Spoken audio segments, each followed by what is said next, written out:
Hey everyone, Gina Schreck here. It has been way too long since we have gone live. So I want to talk about a topic that is always near and dear to my heart, but I know it's near and dear to many people's hearts, and that is the failure to launch. Do you remember that movie? Failure to Launch with, I think it was Matthew McConaughey and Jessica Parker. And he was that son who would never move out. He just would never launch out of his home. Well, that movie made me think of the Winchester Mystery House. So this is how my brain works. So stay with me. The Winchester Mystery House. I grew up in the Bay Area of California, and in San Jose there was the Winchester Mystery House. There still is. I think it's still there. And we would go on field trips there. And the Winchester Mystery House, the story is Sarah Winchester was married to William Winchester, the founder and he the founder of the Winchester Gun Company. And I think her infant daughter died. And then a couple months later, her husband died of tuberculosis. And Sarah, I think, went to a medium or a psychic who told her that she needed to move to California, to San Jose, and start building a home. Now, the legend was that as long as she kept building this house, 24/7, around the clock, she had to build this house, that she would stay alive. But if she stopped building, if she stopped building the house, she would die. And so it's kind of funny. Hey, Travis, good to see you. I say good to see you as I squint my eyes. Good to see you.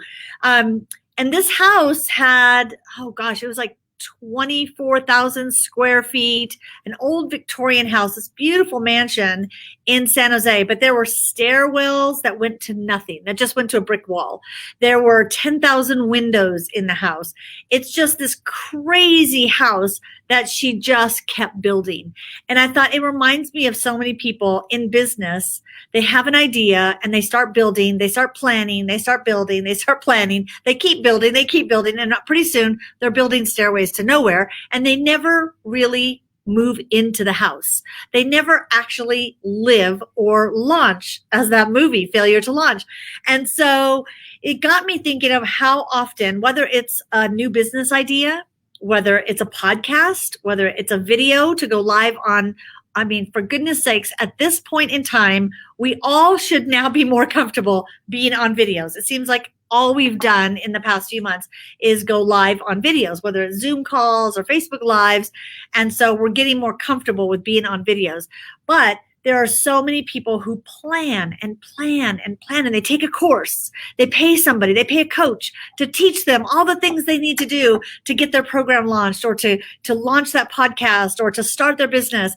And then they plan some more. And then they go, well, maybe I need to take another class, or maybe I need to hire a graphic designer to redo the logo that I had a while back, because now it's not even what I want. And well, at that point, now I need to redo all of the programming. Oh, maybe I need a new website. That's another thing. I know people who have been forever building that website.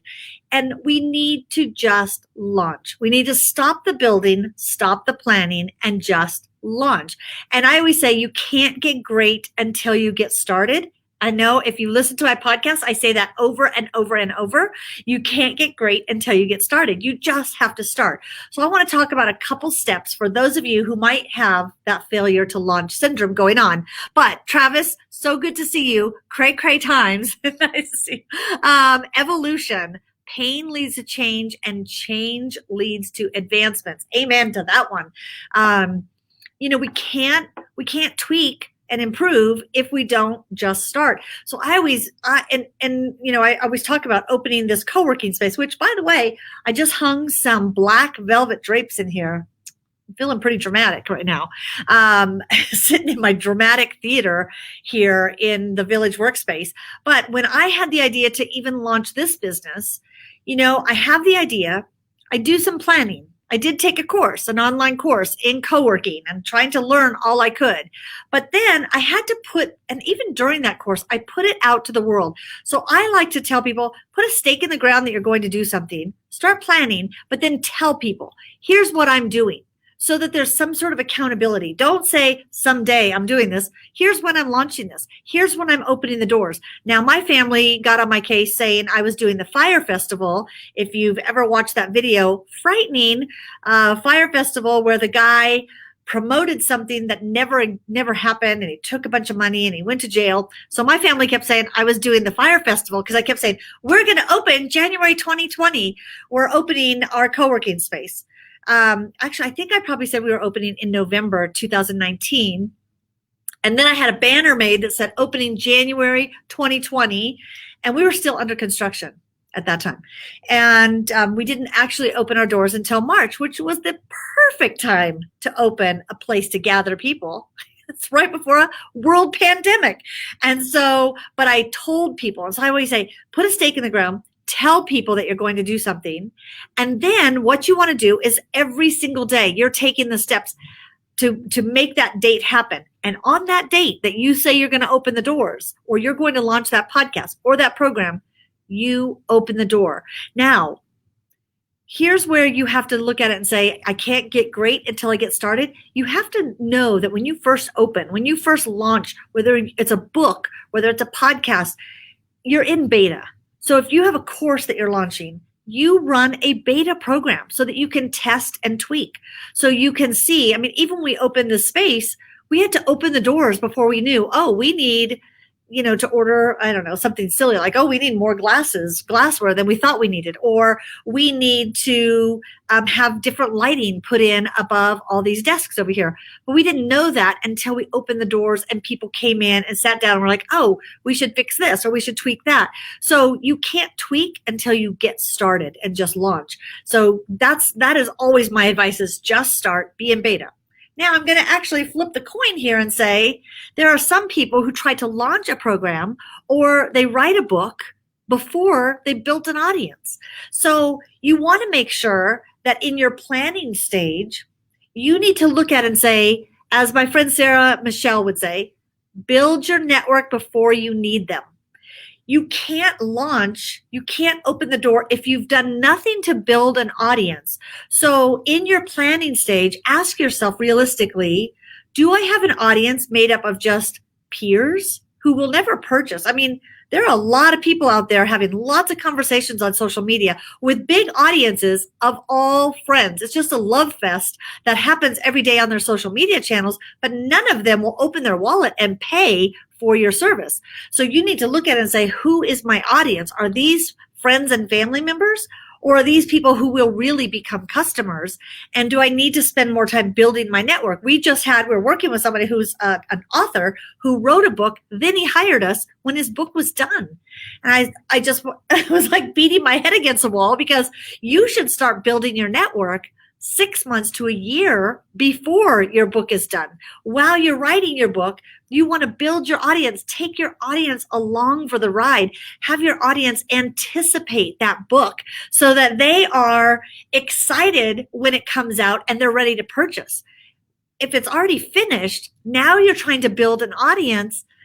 It's really hard, because now all you're doing is trying to sell. You're not marketing at all. You're just trying to sell. So regardless of where you are in the process, even when we were opening this physical space, we were holding events way before we opened the doors to build the network of people who would help us spread the word and would come to events and would show up for us and help us when we open the doors to have people here. So build that network in the planning stage, and then make sure you're telling people and you're acting as if you are making sure that you're speaking that project into existence. You are speaking as if it's already done. And then if you're like me, you're saying it's going to be done a lot sooner than it actually got done.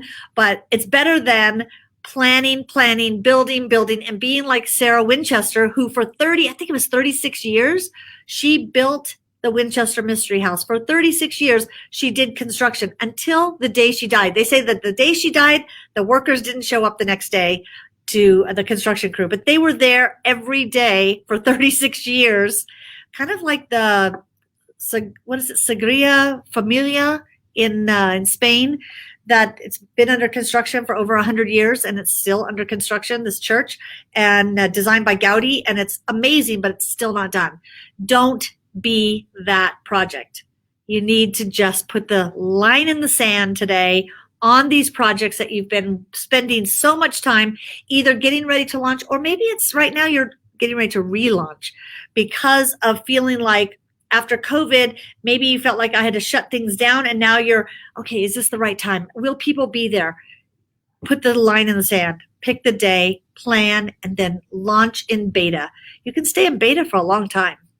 So launch, tweak, keep going, keep tweaking, and before you know it, you're out the door and this project is flourishing and you're starting the next project. So I would love to hear from you. What projects, what have you been planning? And be honest, are you still planning, or do you have a launch date? If you have a launch date, let us know so we can be excited and we can show up for you for that grand opening or that beta launch that you're doing. So I would love to hear from you. And let me see who's here. Oh, Blair. How are you, Gina? Awesome stuff. Thank you. Abu, thank you very much. And good to see you guys. And I'm excited that you guys are seeing this on LinkedIn, and that I'm actually seeing your comments in here, which is always exciting. So great to see you guys. Let me know what you are planning. What are you working on? And don't forget, don't have that failure to launch syndrome. Get the project out the door. And I hope you guys have an awesome rest of the week.